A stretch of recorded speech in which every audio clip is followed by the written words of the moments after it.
Hello, Cleveland. I'm Errol Porter, the host of Make It in Cleveland, and welcome. Once again, this show is brought to you by the good people at Cleveland's Economic Development Department, where we get to brag unapologetically about some of our budding entrepreneurs here in the city of Cleveland. And today we have with us Tenisha Gant-Watson, the owner and CEO of Jordan Community Residential Center. How's it going? It's fantastic. All right, it's a wonderful day here in the city of Cleveland. And tell us about your business. Well, Jordan CRC provides supportive services for women who are in transition. That includes supportive housing, trauma-informed care and counseling, employment placement, counseling, and things of the sort. We provide these services for women who have a need for additional supportive services to assist them in becoming sustainable and independent. Now, one thing I read about, which is huge right now, is human trafficking. Yes. And how you're helping these women transition. Tell us about that.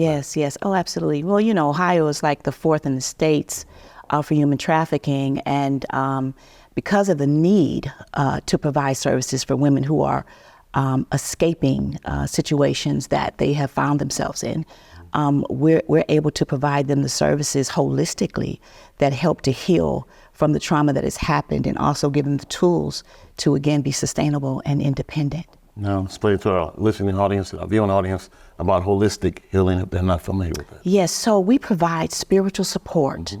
We provide trauma-informed care, counseling for behavioral health. We also assist them with employment placement and give them the tools that they need to feel good about their lives, irrespective of what has happened in the past. Now, one thing you have to care a lot about people to be involved in this endeavor. So tell us about your journey there. Absolutely. Well, I could start off by saying I am them. Mm-hmm. And so because I knew that there was a need, because of the experience that I had experienced myself, mm-hmm. that I decided to reach back. It was interesting because sometimes when you've gone through experiences, you want to forget. Right. And I did too, but the Lord said no. And so for me, it was important to reach back and be that example of the women who have crossed over. And so the name Jordan is symbolic for the Jordan River. People were in bondage. They had to cross over the Jordan River in order to get to Canaan, right, which represented freedom and liberty and sustainability. Right. Yeah. Now, from females coming off the streets looking for help, what kind of services would they receive when they get there? Their housing, education, what all can they get? Yes. Well, as I stated, we work with the City of Cleveland Justice Center. Okay. We work with the different trauma-informed care places that provide residential treatment. So we get referrals from places like that for women that are in need of services. But if there's someone who is, say, coming off the street, we do make sure that we provide an assessment to make sure that Jordan is the best place for them at that time.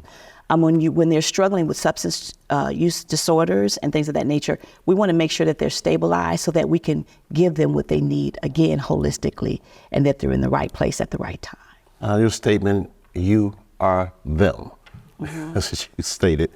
Take us back, early childhood, how you developed, and some of those experiences that made you them. Yeah, well, see, I have experienced trafficking myself. I was a young girl at the age of 19, in the wrong place, looking for love in all the wrong places. Struggled with substance use disorders. Figured that who's going to believe and who's going to trust and who's going to be able to sow something into a life that may have not started off in a wonderful place. Right. And so when I got myself together, I said, you know what? There are other women that are out there that need to see someone who has crossed over, mm-hmm. and what it looks like to be successful on the other side. Right. And so I am that woman that could say, no matter what you've gone through, that there's a place for you and that you have purpose and meaning. And so we help to discover that and help them to find that value in who they are. So it's not dictated by what someone else thinks they are. Right. Now, are you from the city of Cleveland? Actually, I'm originally born and raised in California. Okay. Oakland, California, as a matter of fact. I came here when I was 19 years old. Okay. And so it's interesting because people will say, well, you think of Oakland, Oakland is a city that's been through a whole lot, right? And then coming here to Cleveland, you would think Cleveland would be a little less dramatized. Well, it's not. Cleveland, it's a lot going on in Cleveland. So, Cleveland definitely gave you some experiences. Yeah, different types of experiences. Right. But gave you experiences to come out being able to help people. Yeah. Which is a great testimony in itself. Well, the city's ARPA funding, and you got help with that. How did that help your business? Yeah, oh, wow. Okay, so again, because we provide supportive services and we do mainly recovery housing and treatment and counseling, this funding is very instrumental in helping us to expand our services. We started off in Cleveland Heights, and then during COVID, we had to move to Willoughby. So we transport clients, women from Cuyahoga County to Willoughby to get services because we had moved there because of COVID. Well, this allows us the opportunity to expand our services because we still provide services for Lake County. But because of the majority of our clients are Cuyahoga County residents, this allows us to be able to provide the service here within the community, from the community. Also, we'll be doing a cafe, Nia's Cafe, which Nia means purpose, so it's a purposeful exchange. We'll be able to open up an event center, bringing something in the city, for the city, a place that we can go to and not have to go to the suburbs and not have to go to other places, but a place that will be nice and a place that we'll be proud of. And so, again, I am the community. So, it deemed fit. When I first moved here from California, I actually lived in the Mount Pleasant area. And this is really full circle. So when I was approached by Cleveland Land Bank, Gus Rangos, about this actual property, I was like, okay, now what? Do what? But so it's been a beautiful thing because with the ARPA funds and, giving thanks to, Director Blaine and Councilwoman Gray, they saw the vision, and so sometimes being a visionary, you wonder, like, can they see? Some can, some can't, but it was very refreshing to be included in this opportunity. Now tell us about that process so people can hear about the process. And was it stressful? Was it very easy? People Which easy process? To work with, the process of getting this funding and going through the city? Oh, well, it's still unfolding. Okay. I will say that there was an opportunity to really be able to clarify what you want to do. I would say when you get to the point of application, have it written down. Right. If there's plans that need to be, delivered or seen, architectural plans and things of that nature, have those things available. Sometimes we think that we don't have opportunities. It's not that opportunities are not there, but if we're not prepared right, then we may not be able to get the same access. So was it an easy process? It wasn't really difficult. I can't say it was a difficult process. Now on the back end, I'm still working with some of that. Right.